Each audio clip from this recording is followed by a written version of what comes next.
Number 3 is the most important. Protect your kids. All right, let's talk about the kids. This is a non-negotiable. Your dating life is yours. Their childhood is theirs. And your job as a parent is to protect that childhood. Keep them separate. Protect their peace. Protect their frame of mind. My approach at Better Than Bitter, we have what we call the child-centered method.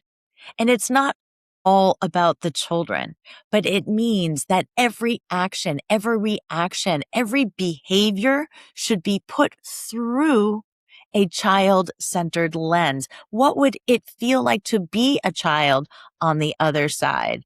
So as you are going through this dating process and you are putting your actions and your behaviors through that child-centered lens, ask yourself, if you were that child, gosh, what would it feel like for me to be on the other side of that? Imagine seeing your parents bringing new partners in and out of your house, in and out of your bedroom.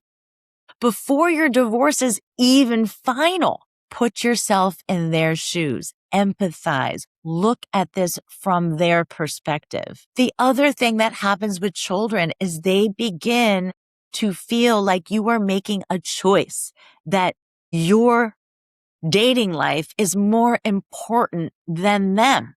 If it's getting in the way of how you are showing up for them, or maybe it's their perception of how you are showing up for them. Kids are already grieving the loss of your togetherness, the family that they knew. So even though you might be doing a great job of staying amicable with your ex or your soon-to-be ex, you're working towards a family re-envisioned, but you are out there dating. And how they are perceiving your actions might not be the truth, but it's their interpretation. So be sensitive to that. Don't not validate, make sure you're validating their feelings. Make sure that they understand that you hear them, you see them.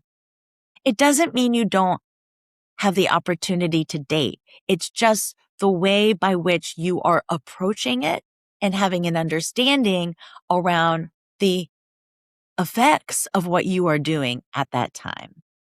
I know it is incredibly tough on you, but it is incredibly tough on them. Again, I did have somebody in my life earlier in my separation, 10 months after being separated. And I know that, my kids struggled with that. And reflectively, I would have done things differently.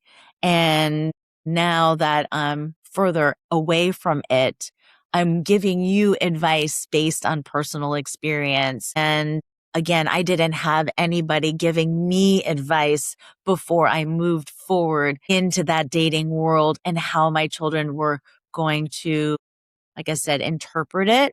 It ended up all being fine and good, but yet these are just some things I'm giving you warnings of. So the non-negotiable rules, let's review them. Don't introduce anyone you are dating to your children for 10 months to a year, okay, after dating them if you are not fully divorced. Again, it has more to do with that pending agreement and where you really are. Is it just hung up in the courts? Is everything finalized? You're living your separate lives. Your kids are already going back and forth. Again, it really depends on where you are in terms of being able to make this decision in a rational way. Shield them from your dating life completely, meaning don't post it on social media for them to see. Don't have that significant other in your life around the house at the beginning. It's just not worth it for them to have to endure that type of pain.